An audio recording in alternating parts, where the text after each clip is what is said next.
que acontece en el centro de la capital de México, pero vamos a pasar a otro tema, un tema muy muy relevante del que ayer le hablamos justamente cuando después de que se celebró la conferencia de prensa en la que se revelaron cosas muy muy relevantes. Ayer Alejandro. hablamos de todo y sin medida, Álvaro Delgado. Exactamente. Hasta el hartazgo. Y le damos la bienvenida a Aide Pérez Garrido. Ella es la directora ejecutiva de Fundar, la organización que logra, y de eso queremos mucho hablar con ella, logra después de un trabajal, me consta porque hablé muchas veces en estos años con Aide, después de un trabajal de estar peleándose desde con abogados de un recinto a otro, pasando una instancia a la siguiente, peleándose para obligar la apertura de lo que hoy tenemos en la mano, que es la lista de los deudores, o no, más bien de los beneficiarios por distintas vías del SAT. Y pues gracias por estar aquí, Aide. Gracias. Al contrario, muchas gracias, Álvaro, Alejandro, por la invitación. Encantados. ¿Cómo empezó todo esto, Aide? Porque pues ustedes... Litigio de 10 años, ¿no? Es un litigio como tal de un poco más de 4, y digamos que nosotros le pusimos el ojo a este tema desde hace más de 10. O sea, nosotros empezamos a ver que había algo importante que debíamos de tratar de dar a conocer a la ciudadanía alrededor de 2009-2010, cuando vimos la cantidad de recursos que se condonaban en el programa masivo de condonación de impuestos del sexenio de Felipe Calderón en el 2007. Este programa se llamaba Cuenta Nueva y Borrón. Y vimos que había un monto considerable de recursos, 70 y tantos mil millones de pesos, que de un plumazo el Poder Legislativo había decidido pues prácticamente perdonar a un conjunto importante de contribuyentes. Entonces nosotros a partir de ahí empezamos a ingresar solicitudes de acceso a la información. Hay que decir que el IFAI, ahora INAI, siempre confirmó que la información es de interés público y le instruía al SAT que le entregara. Y el SAT sistemáticamente durante todos estos años, hasta el lunes, se negó a entregar la información argumentando secreto fiscal. Ya en este gobierno. Ya en este gobierno la historia es otra, porque ya nosotros comenzamos, ya no solamente vía solicitudes de información, porque había tal desacato del SAT que dijimos, esto nunca lo vamos a obtener. O sea, nos parecía inaudito, porque el INAI se convirtió en órgano constitucional autónomo y sus resoluciones son definitivas e inatacables, según dice el sexto constitucional. Entonces, el SAT las debía de entregar, porque es la autoridad especializada en la materia que pondera los dos derechos, protección de datos y acceso a la información. Pero el SAT, como dicen, se lo pasaba por el arco del triunfo.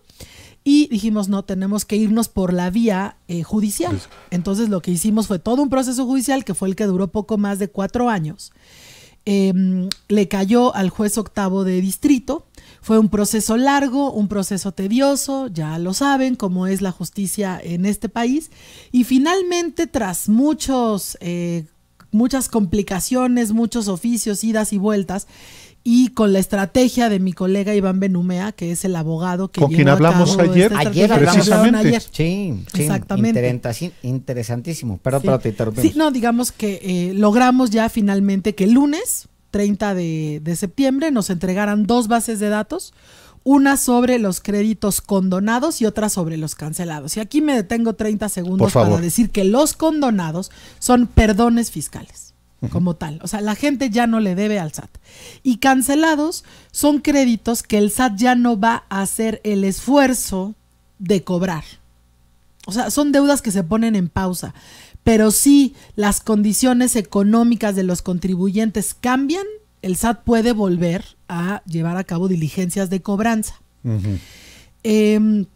Bueno, nosotros con mucha franqueza no hemos tenido todavía el tiempo de meternos así al mayor detalle posible, ¿no? Por supuesto, eso requiere tiempo y requiere un esfuerzo también de recursos humanos importante, ¿no? Porque es tal cantidad de información, aturde, atormenta, inclusive ayer lo rápido que nos metimos, aquí, rapidísimo, pero, y consta que estamos hablando de una organización, fundar una organización especializada, precisamente en manejo de base de datos, pero es de tal magnitud la base de datos o las bases de datos que es muy complicado tenerlo en cosa de horas ya dominado. Sí, pero ya tenemos algunas conclusiones preliminares que creo que son importantes Por favor. compartir con ustedes. Claro. Miren, lo que nosotros en principio concluimos es que estos programas de condonaciones, de amnistías fiscales, como se les llama, el de 2007 y el de 2013, no son lo que dicen ser. O sea, se supone, y ahora el expresidente Felipe Calderón ha estado, ¿no?, dando entrevistas en los medios y redactó un comunicado y demás. Porque efectivamente se supone que son para recuperar la cartera vencida, ¿no? Es decir, para que los contribuyentes que de plano no pagaran aunque sea algo. Pero en el 2007, si nosotros revisamos, de los montos totales, solamente se logró recuperar el 14%. 14 pesos de 100 pesos. Exacto. Y 86 pesos Se perdonaron. Entonces, francamente, a nosotros nos parece que no se sostiene que sea una estrategia adecuada para recuperar la cartera vencida. Hay que revisar qué está pasando con los mecanismos, con las estrategias del Servicio de Administración Tributaria en los dos sexenios, en el de Calderón y en el de Peña, porque en el de Peña es un poco mejor. O sea, se logran recuperar 25 pesos y se perdonan 75. Pero la verdad es que El doble tampoco que alcanza. Calderón. Ya venías de un perdón, que también eso es muy significativo. Así Si es. venías del perdón de Calderón, lo que sucede es que pues una empresa, digamos, no puede volver a justificar que pues pedir otra vez un segundo perdón, pues está complicado, ¿no? Por eso yo creo que la recuperación con Peña podría haberse movido un poquito más hacia arriba. ¿O qué te dicen los números? A ver, lo Aide? que es nuestro como segunda conclusión preliminar, o sea, una es que no sirven para recuperar significativamente lo que deben los contribuyentes. Claro. Y la segunda es que los contribuyentes sepan, sobre todo las empresas con alto poder Los económico, grandes contribuyentes. los grandes contribuyentes, que sepan que va a haber un programa de amnistía fiscal cada sexenio. Es un incentivo perverso para no pagar impuestos. Y aquí en esta listita está la muestra. Son contribuyentes que dejaron de pagar, por ejemplo, 2.900 millones en 2007, un contribuyente. En 2013 ya fueron 7.800 millones. Dale. En 2007, 1.800. Y en 2013, 8.800. Es un segundo contribuyente. Es el mismo contribuyente que se vio beneficiado por los dos veces. programas, 2 veces. Estos son datos de la Auditoría Superior de la Federación a partir de información del SAT. Correcto. O sea, nosotros lo recopilamos en un informe. Aquí se acredita ese incentivo perverso. Si tú sabes que te van a condonar los impuestos, ¿Para qué pagas? ¿para qué pagas? No pagues. Por eso no aumenta pagues. también de estos dos que mencionaste, que hay más. ¿Se puede saber de quién se trata? Nosotros, digamos, está muy difícil relacionar la información porque estos son datos que soltó, digamos, que reveló el SAT hace mucho tiempo, que la auditoría ha revisado. Ahora tenemos la base de datos, pues tendríamos que ver si las cantidades exactamente coinciden más, que lo haremos eventualmente, ya se los informaremos, pero por el momento no podría decir quiénes son tal cual, pero sí es una muestra de 15 grandes contribuyentes que repitieron en los dos programas y que la mayoría, el beneficio obtenido en 2013 fue muchísimo mayor que en el de 2007. Es decir, lo que hizo Calderón en 2007 fue anunciarles básicamente que si tú no pagas, pues sobre todo si eres un grandote, pues el gobierno te perdona. Y creo que eso de que si eres un grandote es muy importante porque, a ver, ¿quién tiene en este país la posibilidad de tener acceso a los grandes despachos fiscales que tienen conocimiento para ver los vacíos legales, para hacer estrategias sofisticadas, para lograr que sus clientes no paguen tantos impuestos y seguramente información privilegiada al interior del gobierno? Claro. No va a ser una pyme. No va a ser alguien que está todos los días tratando, no, son los grandes corporativos, las grandes empresas y estos despachos fiscales que ofrecen eso como sus servicios. Yo te voy a ahorrar tantos miles de millones de pesos y ahí va mi porcentaje de por medio. Estamos hablando con Aide Pérez Garrido, ella es directora ejecutiva de Fundar, esta organización que logró, después de años de solicitudes de información primero y luego litigios, obtener las bases de datos de los que han sido beneficiados con perdones fiscales de grandes cantidades de dinero, pero grandes cantidades, no tonterías, no lo que uno trata a veces de deducir por colegiaturas de los hijos, ¿no? A ver, aquí para platicarles del top 10, ¿no? Sí. O sea, de los 10 más altos, de los condonados, o sea, de los que sí ya se perdonaron, digamos. El número 1 es CFE. Comisión Federal de Electricidad, del gobierno con federal. 14,000 millones de pesos. Le sigue la SEP con 8,000 millones de pesos. Le sigue Luz y Fuerza del Centro con 3,000 millones de pesos. Luego Roche, Grupo Lala, Gobierno de Michoacán, Servicios y Asesoría para Proyectos, que esa la verdad no hemos identificado. Servicio y quién asesoría es. para proyectos. Sí. Alguien multimillonario vendiendo proyectos y dando asesorías ¿de qué? Sí. Y luego seguro está relacionado con gobierno, eso totalmente. Claro. Luego Acerus, Bancomext y Sabritas. O sea, de estos 10, 5 son instituciones públicas, lo cual también la verdad llama mucho la atención. Pues es una perversidad, por lo menos, ¿no? Es por lo menos una muy mala administración de los titulares al frente de las instituciones Pues para no sabemos, ¿no? Pero para no pagar predial, no pagar agua, no pagar luz, no pagar el ISR de sus trabajos, qué sé yo. Pienso en el caso de Luz y Fuerza del Centro, que la liquidó Felipe Calderón y que quizá precisamente por esa liquidación todos los pasivos se los perdonaron. Pero no la Comisión Federal de Electricidad, que es finalmente la institución que además se quedó con todos los compromisos de la compañía de Luz y Fuerza del Centro. Pero uno dice Sabritas, es PepsiCo, es una transnacional.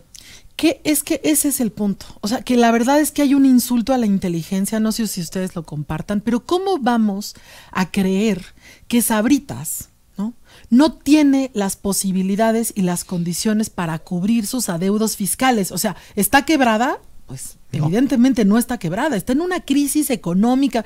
No, es que esas cosas se saben. Lala. Grupo Lala, que es dueña además de Aeroméxico, es el mismo grupo empresarial. Entre otros negocios de ¿cómo? ¿Por qué? Sí, nosotros lo que creemos es que este caso y esta revelación histórica, ¿no?, que se hace en este momento de la vida política nacional es parte de la explicación de por qué México ha estado sumido en una crisis de corrupción durante tantas décadas. O sea, a ver, es digamos, el vínculo entre el poder económico y el poder político de facto, protegiéndose y beneficiándose mutuamente en detrimento de millones de personas que viven en situaciones de extrema de pobreza y en condiciones muy dramáticas. Claro. O sea, aquí estos privilegios hacen más ricos a quienes ya son ricos y más pobres a quienes son más pobres porque es dinero que no entra al erario y que por lo tanto no sirve para garantizar derechos. El sentido de la recaudación es poder volver a repartir ese recurso con un sentido de equidad. Esa es la función del Estado, básicamente. Y sobre todo de una federación, como es el caso de México. Una serie de estados que aportan de distintas formas, distintas cantidades, y luego que garantizan que ese recurso pueda ser reenviado con equidad y abatir la desigualdad. Entonces, tienes 50 millones de pobres en México, pues ahí tienes una explicación. Efectivamente, tienes una clase, una élite que ha sido beneficiada, y aquí estamos hablando de una figura, que son los créditos fiscales condonados y cancelados, pero hay un montón de figuras que permiten este status quo. Bueno, esta conclusión a la que llegas, Aide, tiene que ver también hasta con las fechas. ¿Cómo es que tras las elecciones federales, en este caso 2 elecciones federales, las del 2006, está garantizado para el 2007 que habrá perdón fiscal. Claro. Y luego, tras las elecciones federales del 2012, en el 2013, Tómala. se dan los perdones. Cabe la hipótesis, porque de muchas maneras ha sido de alguna manera explicada, que estos que reciben el perdón de sus deudas hayan contribuido a las campañas políticas. Pues es una hipótesis que yo creo que es una hipótesis seria y que es importante plantearla, y nosotros sí hacemos un llamado a la ciudadanía, a los que hacen periodismo de investigación, a la academia, a otras organizaciones, a que nos metamos en conjunto a estas bases y que vayamos viendo historia por historia para ponerle a ver qué estaba pasando en ese año, quién es este personaje, Claro. cuál es su vínculo con la clase política, qué, y entonces que podamos arrojar luz y entender cada vez más a qué correspondieron estos beneficios fiscales que le pusimos en nuestro reporte hace unos años, beneficios fiscales, privilegios inexplicables para unos cuantos. Claro. Ahora, esta lucha que ustedes ya llevan 4 años, aunque le han echado un ojo al tema desde hace 10 o más, pues no ha terminado, porque tienes a muchos amparados, por ejemplo. ¿Qué es lo que viene, Aide? Sí, hay 201 contribuyentes amparados para que no se revele su información, contribuyentes a los cuales se les ha condonado, o sea, perdonado. Sí. Y el monto que representan estos contribuyentes es 101,000 millones de pesos. Es un dineral. Si lo dividimos básico, o sea, 101,000 entre 201, más o menos el promedio es de 500 millones de pesos por contribuyente. Esas ¿Quién son cantidades, no tonterías, a eso me refería, que no son 10,000 pesos. Así es. Ni 200 ni 300, ¿eh? No. O sea, estamos hablando de 500 millones de pesos. ¿Quién puede deberle al fisco 500 millones de pesos? ¿A qué nivel de utilidad necesitas tener para deberle al fisco? Solamente esos grandes contribuyentes son los principales grupos empresariales del país. Son los principales. Alguien me dijo, no sé si están conscientes de que esas empresas amparadas, o la gran mayoría, son los dueños de este país, en un sentido económico y por las relaciones políticas que tienen, y están haciendo toda la pelea posible para que esa información no se abra. Ahora, aquí la cuestión es que nosotros ya tenemos el acuerdo con el SAT, o sea, digo, un acuerdo que tiene sustento en el proceso jurídico, no es un acuerdo político, es que tiene sustento en el proceso jurídico, de que conforme se vayan muriendo esos amparos, por decirlo de alguna manera, Sí. el primer día de cada mes nos van a enviar un correo del SAT para irnos revelando quiénes son esos personajes o esas empresas que Pues se basta. Es un ampararon. manjar informativo, No, una así, bomba. así vayan soltándolo. Sí, totalmente, Sí. claro. Nosotros incluso el día que, nosotros recibimos las bases el lunes, estuvimos rebotando un par de cosas, verificando, ni siquiera, el formato, las columnas, en fin. Y antes siquiera de poder revisarla, nosotros la subimos a nuestro sitio porque lo que nos importa es información de interés público que nos Claro. pertenece a todos. Claro.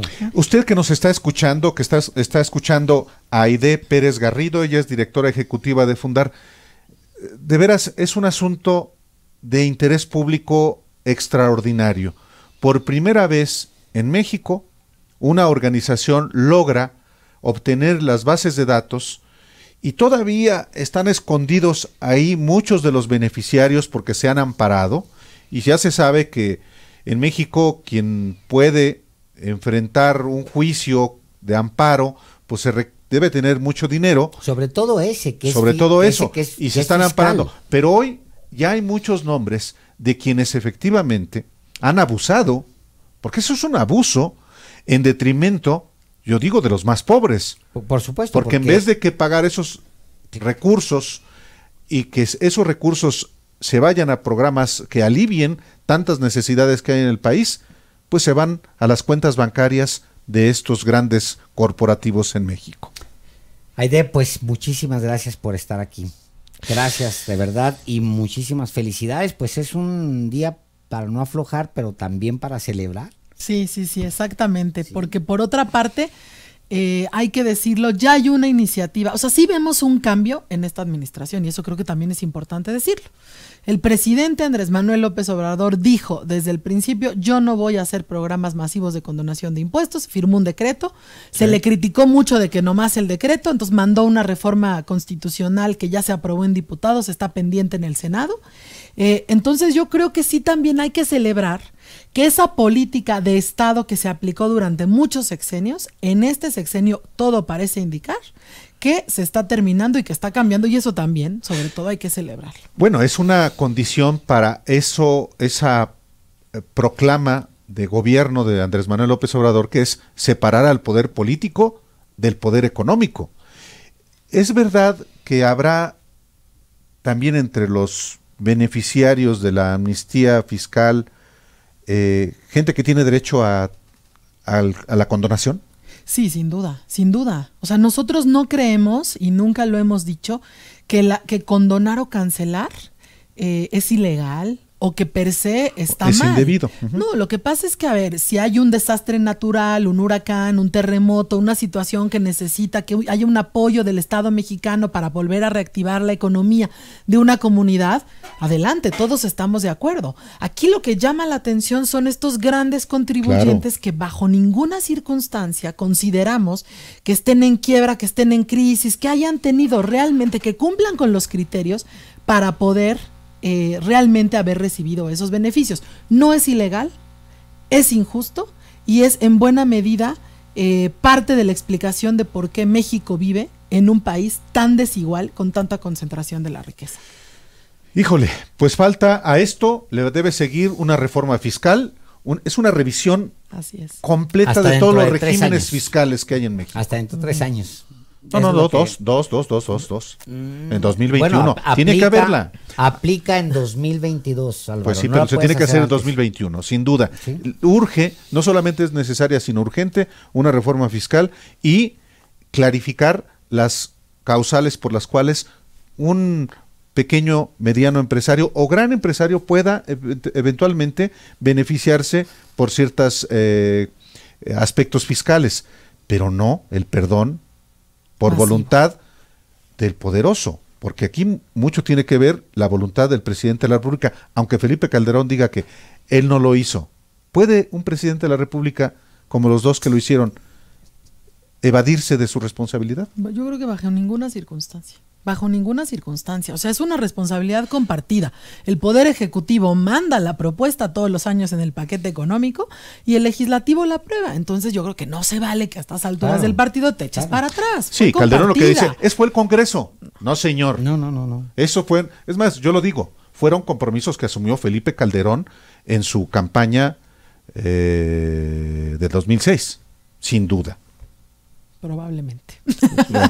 Aide, muchas gracias. Muchas gracias. Vamos a un corte y regresamos.